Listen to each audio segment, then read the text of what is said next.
ನಮಸ್ಕಾರ. ಯೋಚಿಸಿ ತೆಗೆದುಕೊಂಡ ನಿರ್ಧಾರ, ಕಷ್ಟಪಟ್ಟು ಪಡೆದುಕೊಂಡ ಅವಕಾಶ, ಸೋಲಿನ ನಂತರ ಬರುವ ಅನುಭವ, ಒಳ್ಳೆಯ ವ್ಯಕ್ತಿತ್ವದಿಂದ ಬರುವ ಅಭಿಮಾನ ಯಾವಾಗಲೂ ವ್ಯರ್ಥವಾಗುವುದಿಲ್ಲ.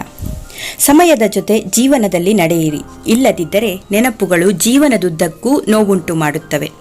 ಪ್ರತಿಯೊಬ್ಬ ಮನುಷ್ಯನಲ್ಲೂ ಕೆಲವು ಪ್ರತಿಭೆ ಇರುತ್ತದೆ, ಆದರೆ ಜನರು ಅದನ್ನು ಇತರರಂತೆ ಮಾಡಿಕೊಳ್ಳಲು ಹೋಗಿ ನಾಶಪಡಿಸಿಕೊಂಡು ಬಿಡುತ್ತಾರೆ.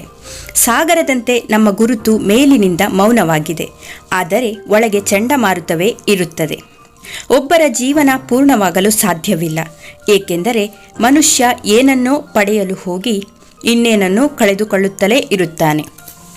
ಇಂದಿನ ಕಾಲದಲ್ಲಿ ಸಂತೋಷವಾಗಿರುವವನು ಯಾರು ಎಂದರೆ ಇತರರಿಗಾಗಿ ಅಲ್ಲ, ತನ್ನ ಬಗ್ಗೆ ಮಾತ್ರ ಕಾಳಜಿ ವಹಿಸುತ್ತಾನಲ್ಲ ಅವನು ಮಾತ್ರ. ಯಾರಿಗೆ ನಷ್ಟವನ್ನು ಭರಿಸುವ ಸಹನೆ ಇದೆಯೋ ಅವನು ಮಾತ್ರ ಲಾಭವನ್ನು ಗಳಿಸಬಹುದು, ಅದು ವ್ಯವಹಾರವಾಗಲಿ ಅಥವಾ ಸಂಬಂಧವಾಗಲಿ. ನೀವು ಜೀವನದಲ್ಲಿ ಯಶಸ್ವಿಯಾಗಲು ಬಯಸಿದರೆ ಹೇಳುವುದಕ್ಕಿಂತ ಹೆಚ್ಚಾಗಿ ಕೇಳುವ ಅಭ್ಯಾಸ ಮಾಡಿಕೊಳ್ಳಿ.